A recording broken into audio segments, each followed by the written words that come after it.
Olá, bom dia. Segue para a sanção presidencial um projeto que agrava a punição para quem fizer transporte pirata e transporte escolar irregular. Os senadores também aprovaram em primeiro turno uma proposta de emenda à Constituição que cria uma avaliação das políticas públicas dos três poderes. O objetivo é verificar não só se o dinheiro foi aplicado, mas também se houve benefícios para a população. A PEC ainda tem que ser votada em segundo turno. Esse sistema irá fazer um acompanhamento permanente da execução das políticas públicas no Brasil, de tal modo que a sua eficiência, eficácia e efetividade possam ser acompanhadas e, no caso da minha sugestão, pelo próprio Tribunal de Contas da União, que já tem toda a estrutura, pessoal técnico e capacidade para fazê-lo. Também foi aprovado um projeto que prevê penas maiores para motoristas que fizerem, sem autorização, o transporte escolar ou de pessoas e bens. Esses transportes ilegais passam a ser classificados como infração gravíssima, com multa e perda de 7 pontos na carteira de habilitação.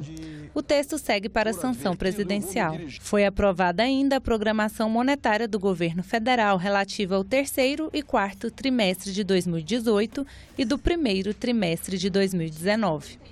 A Comissão de Constituição e Justiça se reúne logo mais às 10 horas e deve votar 6 projetos que suspendem as novas regras editadas pelo governo federal para o porte e para a posse de armas. Os projetos têm parecer contrário do relator, senador Marcos Duval, que defende as normas do governo.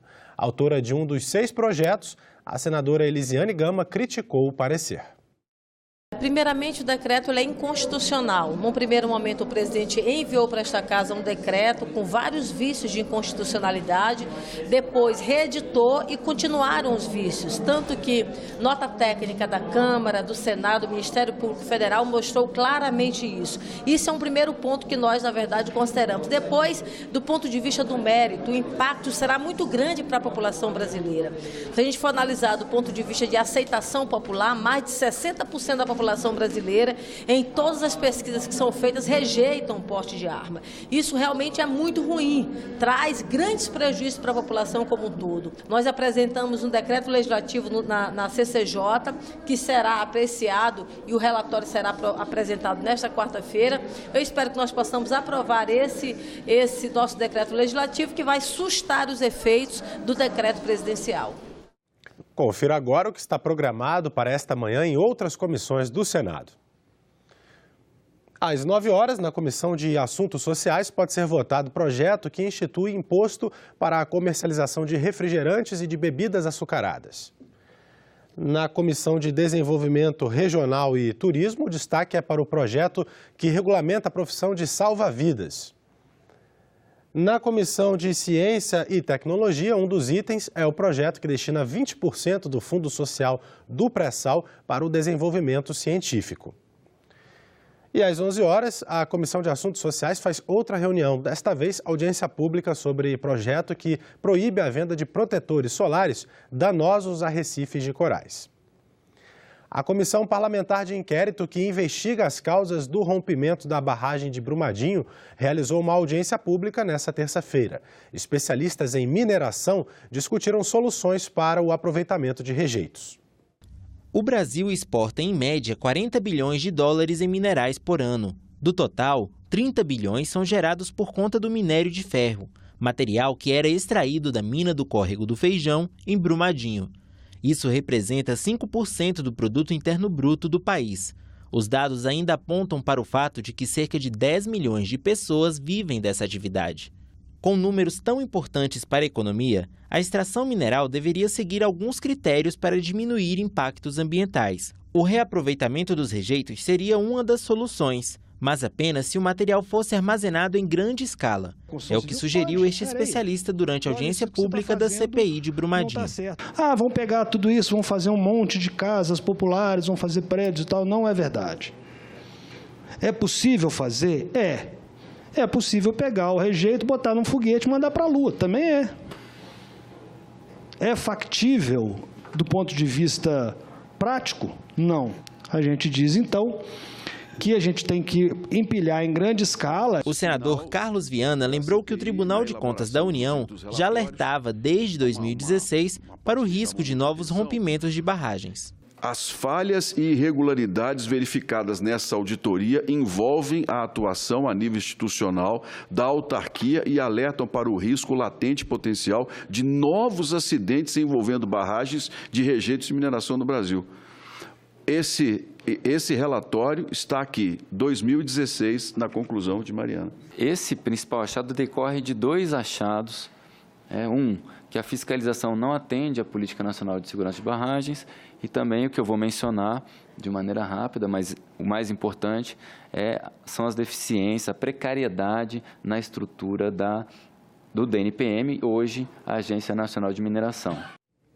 A Comissão de Infraestrutura aprovou nesta terça-feira um projeto de lei que prevê a privatização dos serviços de saneamento básico no Brasil. O senador Tasso Gereissati, autor da proposta, foi relator da medida provisória 868 sobre o mesmo assunto, que perdeu a validade na última segunda-feira e não foi votado pelo Congresso.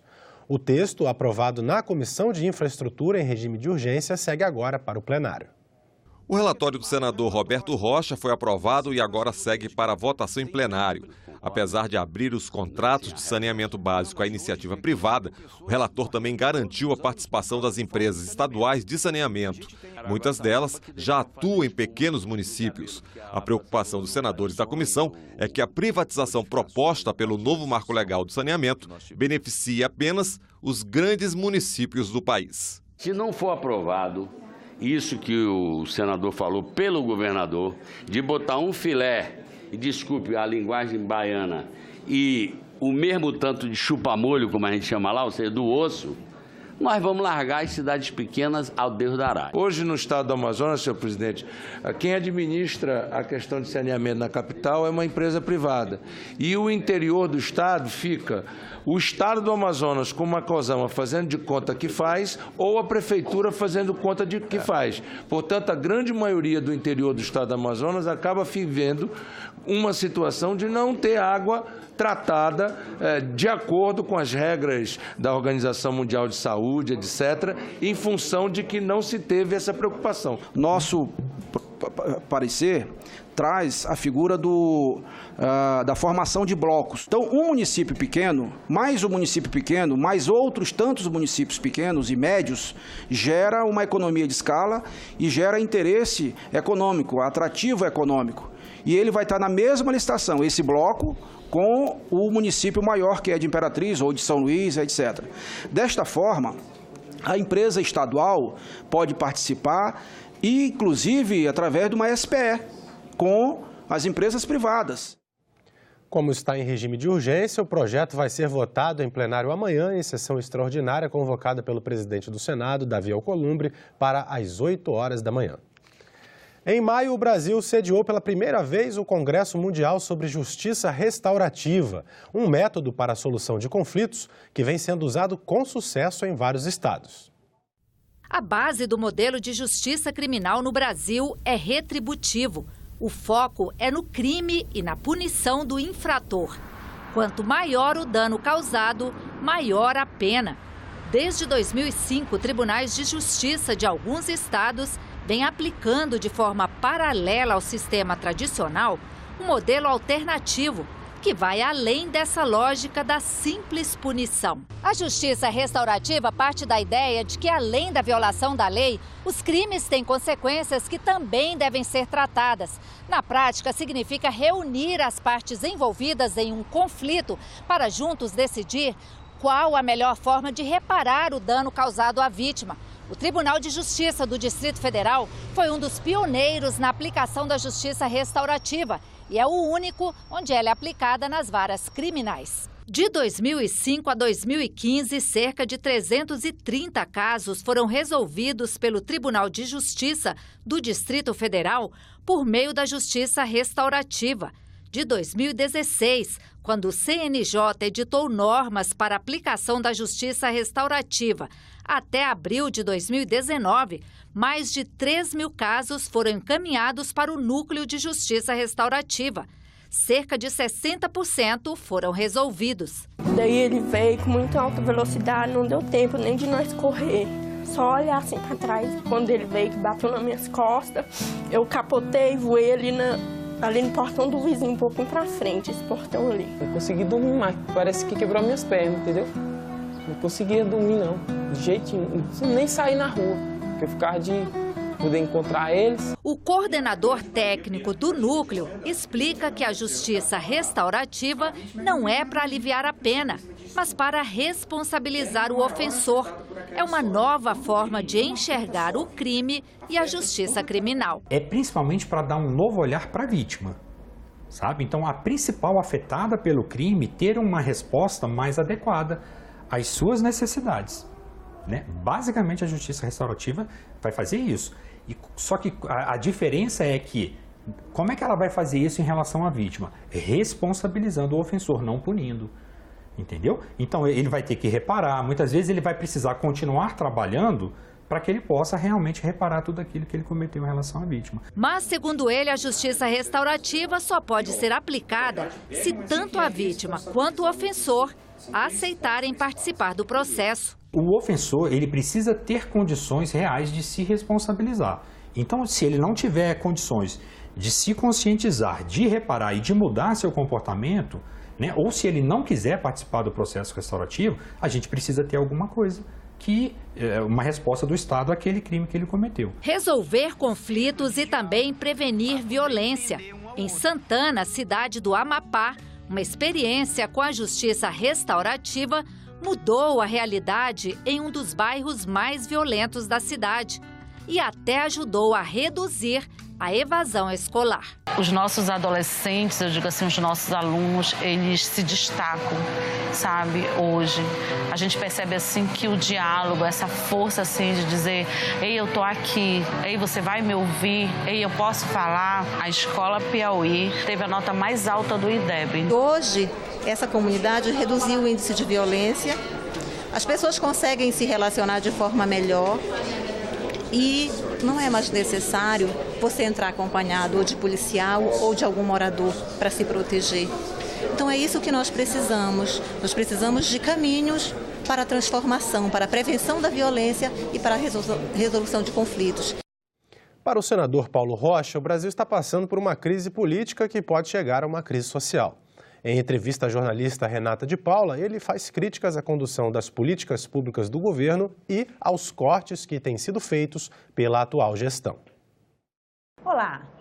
Novos governos sempre trazem mudanças em políticas públicas. O nosso convidado é o senador Paulo Rocha, do PT do Pará, que fez um discurso recentemente na tribuna do Senado sobre o destino do projeto de bem-estar social do Brasil. Seja bem-vindo, senador. Senador, o senhor fala no seu discurso que, além da crise econômica, o país está passando por uma crise política e pode vir a chegar a uma crise social também, né? O que faz o senhor pensar assim?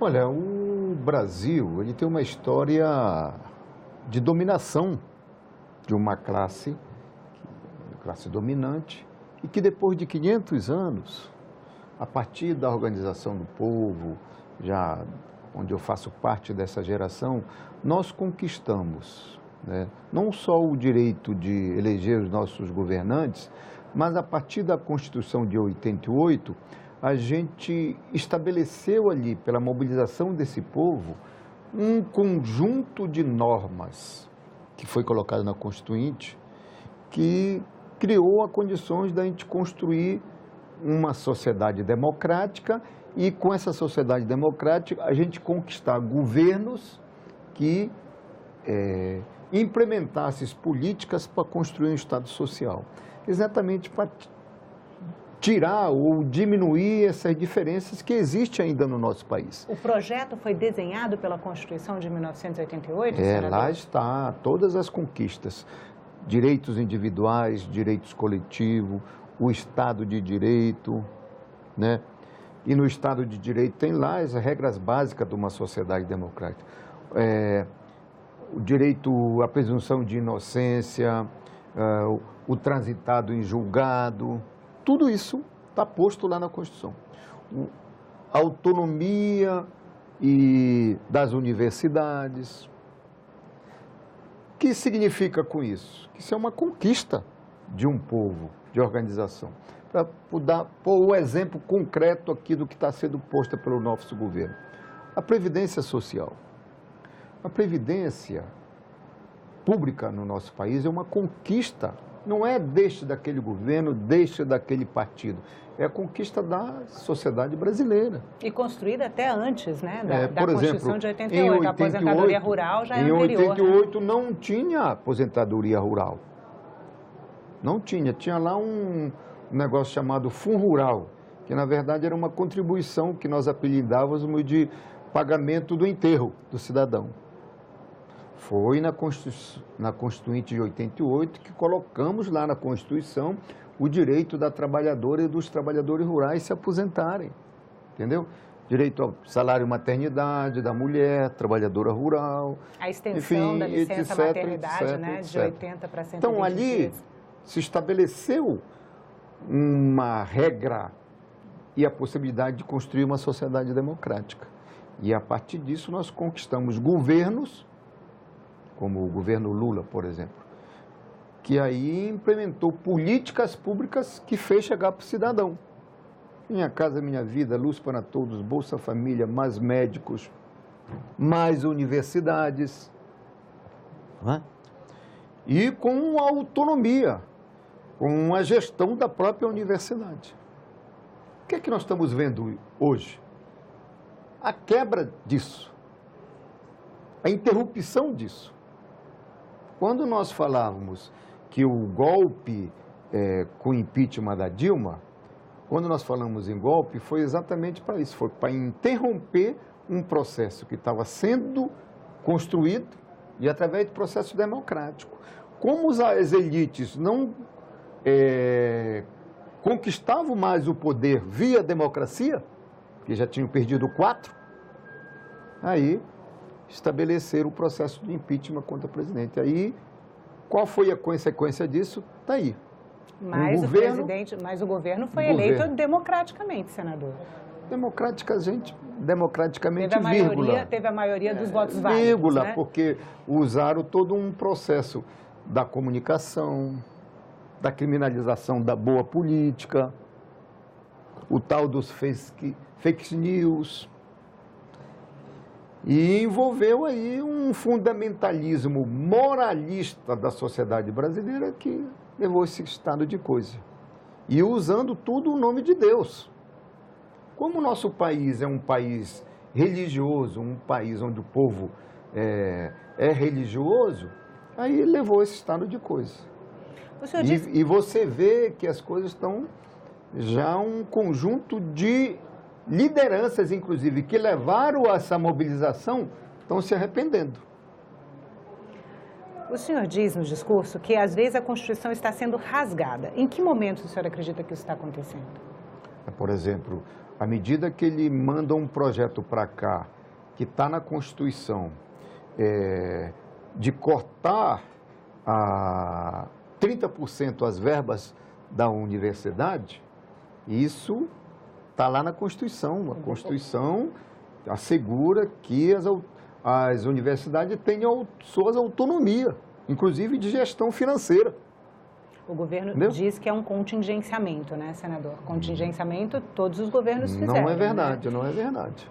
Condicionamento é uma coisa, condicionamento é você segurar o orçamento no início do ano e depois ir soltando aos poucos durante a efetividade, isso não. Eles aí anunciaram como corte, né? Mas depois passaram a chamar de contingenciamento. Claro que teve reação da sociedade. Tanto o presidente quanto o ministro dizem que ao longo do ano esse recurso vai ser liberado. Né? Essa é a tática do governo.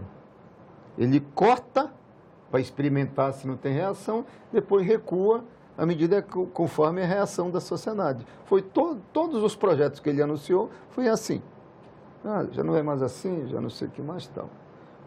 O governo está tão sem rumo que bem antes do que a gente achava, o Bolsonaro parece que está dizendo o seguinte: olha, eu não sou preparado para isso, eu não sou inteligente para isso, eu não entendo de economia, e etc, etc.